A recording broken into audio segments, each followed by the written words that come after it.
ศาลประชาชนภาคกลางได้จัดพิธีประกาศแต่งตั้งท่านธนงศักดิ์ราษพลเป็นรักษาการประธานศาลประชาชนภาคกลางผู้ใหม่พิธีมีขึ้นในวันที่27 พฤษภาคม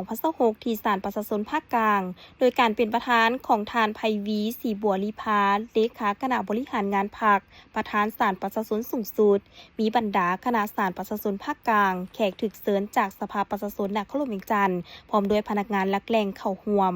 โอกาสนี้ท่านพันศรีธนวงศ์รักษาการประธานศาลประชาชนภาคกลางได้รายงานให้รู้ว่าในระยะผ่านมาคณะหน่วยพักฮักทานคณะนำศาลประชาชนภาคกลางได้เอาใจใส่ศึกษาอบรมการเมืองแนวคิดให้พนักงานรัฐกรเป็นปกติโดยเฉพาะเนื้อในจิตใจมติกองประชุมใหญ่ครั้งที่ 12 ของพรรคมติกองประชุมใหญ่ครั้งที่ 8 ขององค์คณะพรรคนครหลวงเวียงจันทน์นำมาจัดตั้งเผยแพร่เฮ็ดให้สมาชิกพรรคพนักงานรัฐกรได้รับรู้เข้าใจและมีความเชื่อมั่นต่อการนำพาของพรรคมีความอุ่นเอียงทุนเทียงมีคุณธาตุการเมืองนักแน่นมีคุณสมบัติศีลธรรมปฏิบัติมีจรรยาบรรณจรรยธรรมมีความบริสุทธิ์ซื่อสัตย์โปร่งใสมีความรับผิดชอบสูงและมีผลสำเร็จต่อหน้าที่เวียกงานที่ภาครัฐและการจัดตั้งมอบหมายให้ผ่านการเคลื่อนไหวการแก้ไขคดีของแต่ละคณะศาลในระยะนับแต่เดือนมังกรหาเดือนพฤษภาคม 2026 เห็นได้ว่าตัวเลขคดีที่ค้างมาทั้งหมด201เรื่องเข้าใหม่311เรื่องรวม512เรื่องได้แก้ไขและพิพากษาแล้ว232เรื่องปัจจุบันพร้อมดำเนิน280เรื่องเฉพาะคณะศาลอาญาข้างมา48เรื่องเข้าใหม่123เรื่องรวมคดีทั้งหมด171เรื่องแก้ไขสำเร็จทั้งหมด92เรื่องพร้อมดำเนิน79เรื่องคณะศาลแพ่งข้างมา125เรื่องเข้าใหม่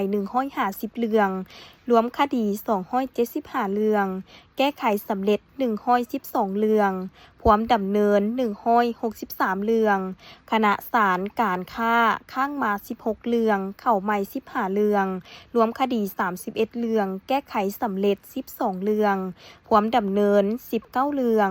คณะศาลครอบครัวข้างมา7เรื่องเข้าใหม่15เรื่องรวมคดี22เรื่องแก้ไขสำเร็จ13เรื่องพร้อมดำเนิน9เรื่องคณะศาลแรงงานข้างมา3เรื่องเข้าใหม่6เรื่องรวมคดี9เรื่องแก้ไขสำเร็จ3เรื่องพร้อมดำเนิน6เรื่องคณะศาลเด็กข้างมา2เรื่องเข้าใหม่4เรื่องรวมคดี6เรื่องแก้ไขสำเร็จทั้งหมด2เรื่องพร้อมดำเนิน4เรื่อง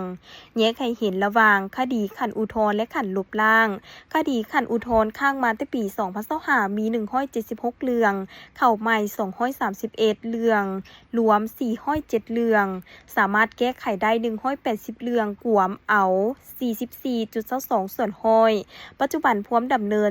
227เรื่องคดีขันลบล้างข้างมาแต่ปี2025มี25เรื่องเข้าใหม่80เรื่องรวม105เรื่องสามารถแก้ไขได้52เรื่องพร้อมดำเนิน53เรื่อง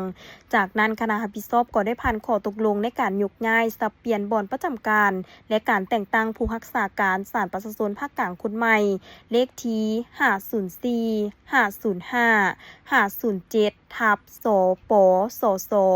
โดยได้ยกย้ายท่านพันศรีธนวงศ์ผู้พิพากษาชั้น3รักษาการประธานศาลประชาชนภาคกลางไปรับหน้าที่ใหม่อยู่ศาลประชาชนสูงสุดและได้แต่งตั้งท่านธนงศักดิ์ราษพลผู้พิพากษาชั้น4รองหัวหน้าคณะศาลปกครองศาลประชาชนสูงสุดไปเป็นรักษาการประธานศาลประชาชนภาคกลางยกย้ายท่านสุดดาวันพันธุ์พ้นดีผู้พิพากษาชั้น4ศาลประชาชนภาคกลางไปรับหน้าที่ใหม่อยู่ศาลประชาชนแขวงเวียงจันทน์พร้อมนี้ยังได้รับฟังการมีคำเห็นโอ้ล้มจากท่านไพวีศรีบัวลีพาประธานศาลประชาชนสูงสุดตื่มอีก